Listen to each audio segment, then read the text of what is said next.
बताती है कि अजामिल ब्राह्मण था, लेकिन एक दिन पुष्प तोड़ने के लिए गया तो एक वैश्या को देख लिया। त्रकाल संध्या करने वाला ब्राह्मण उस वैश्या में इतना अशक्त हो गया कि उससे जाकर के कहने लगा कि मैं तुमसे विवाह करना चाहता हूं। खुद की धर्म पत्नी भी थी, माता पिता थे, लेकिन उसने अपने धर्म का परित्याग कर दिया और वैश्या के साथ रहने लगा। बुद्धि भी खराब हो गई उसकी, डाकू बन गया ब्राह्मण से। कहते हैं संग का असर महाराज पड़ता है जीवन में। आपको संग का असर देखना पड़ेगा। स्वभाव का असर अगर आप संग में रहेंगे तो वैसा बन जाएगा। इसलिए अजामिल का ब्राह्मण था, वैश्या का संग कर करके धन का इतना लालच बढ़ गया, इतना लोभ बढ़ गया, केवल धन के प्रति सोचना। और एक दिन ऐसा आया कि वो वैश्या के संग कर करके एक बहुत बड़ा अपराधी बन गया, लोगों को मार डालता था, धन लूट लेता था। लेकिन उसके कुछ जन्मों के अच्छे सुकृत, वहां कहते ना हमेशा पुण्य दान करते रहना चाहिए। अगर धन है तो अपने हाथों से कुछ ना कुछ करते रहो। अन्न का दान, धन का दान, वस्त्रों का दान, जल का दान, ज्ञान का दान। अगर ये भी भगवान ने सामर्थ्य नहीं दी धन आदि की, तो वाणी का दान करो। लोगों को भगवत विषय से जोड़ो। गौ माता को देखकर प्रणाम करो, संतों को देखकर प्रणाम करो, मंदिरों में जाकर दीप दान करो, संतों के उत्सव मनाओ, व्रत आदि करो। ये सब पुण्य है, ये फ्री वाले काम है। क्या है? कुत्तों को रोटी डालो, गौ ग्रास डालो, चींटियों को दाना डालो। ये भी ना हो तो जाकर कथा सुन लो, कथा सुनकर ठाकुर जी को प्रणाम करो, उनका कीर्तन करो। ये शरीर वाला पुण्य है महाराज, ये भी बड़ा काम आता है जीवन में। एक बुढ़िया ने अपने जीवन में बड़ा धन दान किया।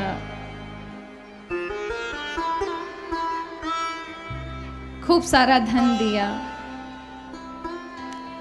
तो नारायण ने उसे स्वर्ग प्रदान किया। बैकुंठ में उसे विशाल महल प्राप्त हुआ। अब जब वो दरवाजा खोल के अंदर गई तो नौकर चाकर सब थे, सारी चीजें सोने की थी, पर वहां अन्न नहीं था। उसने कहा कि यहाँ सब कुछ है लेकिन अन्न नहीं है, मैं कैसे रहूंगी? उन्होंने कहा देवी, तुमने केवल धन ही धन दान किया था, अन्न और जल दान नहीं किया था। इसलिए हमेशा अपने जीवन में अन्न जल आदि भी दान किया करें। अन्न दान भी महादान है। हमेशा याद रखें, धन में तो देखा जाता है कि ये धन कहाँ लगेगा। ये गौ माता के लिए लगेगा, किसी यज्ञ के लिए लगेगा, किसी मंदिर के लिए लगेगा, किसी आश्रम के लिए लगेगा। ऐसे कार्यों में हमें देना चाहिए। लेकिन अन्नदान के लिए कभी मत देखिए। अन्नदान के लिए ये मत देखिए इसे गुंडा खा रहा है, इसे जेब कतरे खा रहे हैं। ये देखिए अगर वो सामने वाला भूखा है, वही उसकी पात्रता है। इसलिए अन्नदान में, सभी दानों में एक बार विधि लिखी गई है कि हमेशा पात्र वाले को दान देना चाहिए, जिसमें उसकी पात्रता है, वो उसका सही सदुपयोग करेगा। लेकिन अन्नदान में कभी मत देखिएगा। अन्नदान में दरवाजे पर कोई अगर भूखा आ जाता है तो वही उसकी पात्रता है। अब वो क्या करता है क्या नहीं करता, उस पर कभी मत ध्यान दीजिए।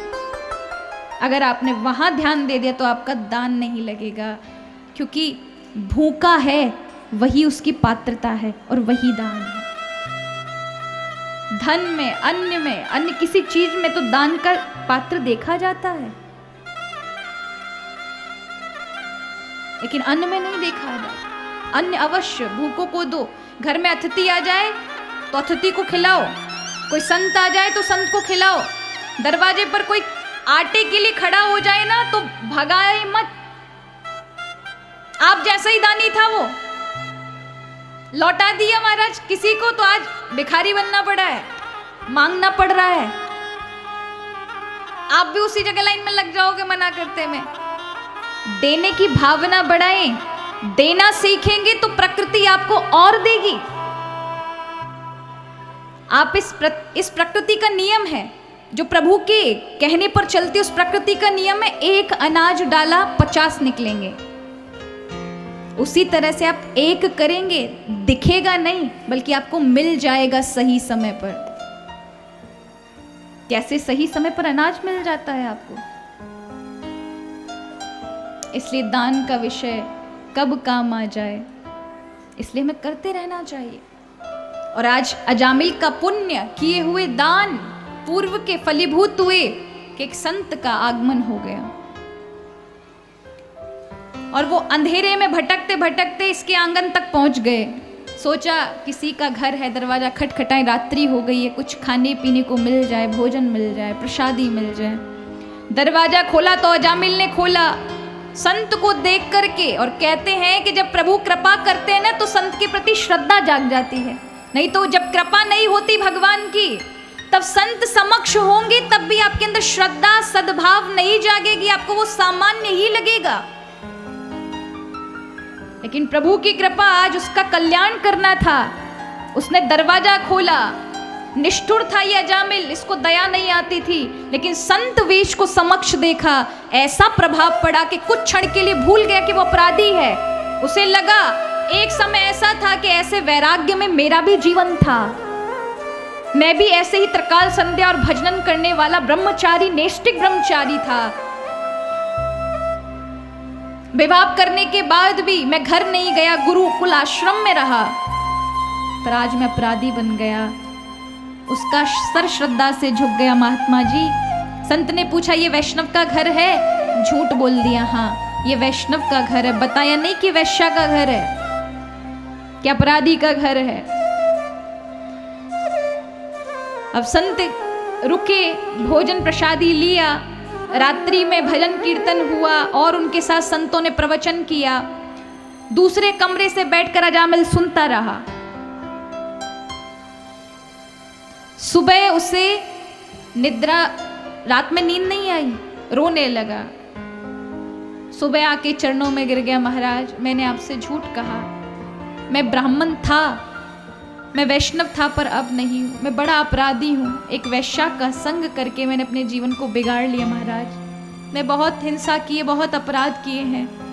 अब संत ने कहा जो हो गया सो हो गया, हमने अन्न तुम्हारा खा लिया, अब तुम्हारा पाप तो हमारे पेट में चला गया और उसका असर होगा, और उसके असर को मिटाने के लिए हम तुम्हें एक चीज देकर जा रहे हैं, इसका पालन करना, तुम्हारा कल्याण हो जाएगा।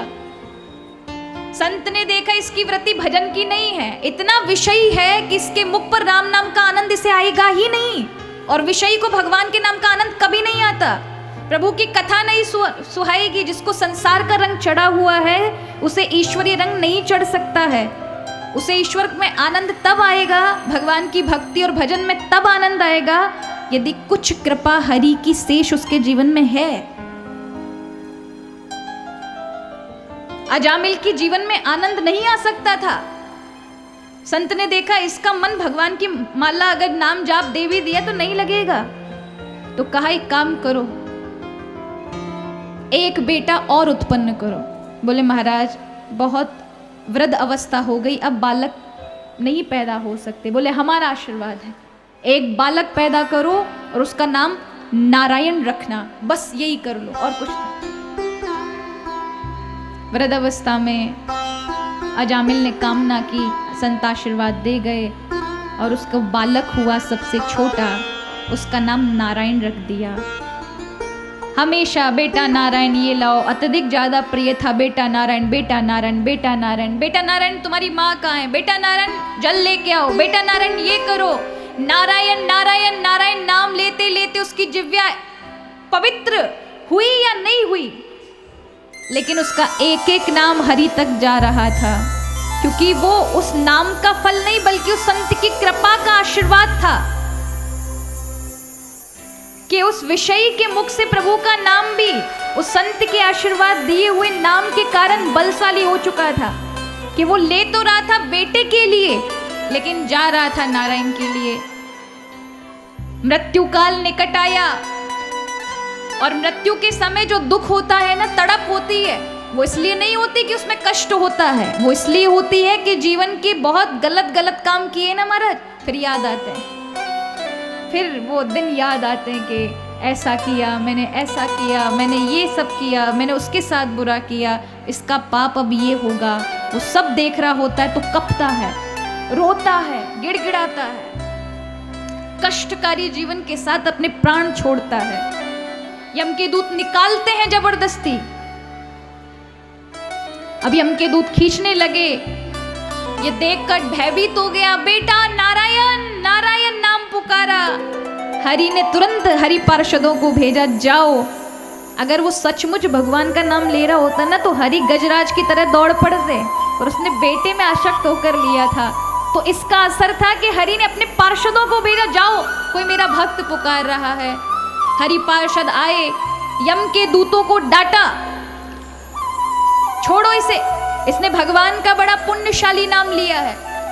यम के दूत कहने लगे, नहीं नहीं महाराज, आपको गलत फहमी हुई है, थोड़ा विचार करें, इसका नन्हा सा बेटा, इसका नाम नारायण है। बोले ये बता।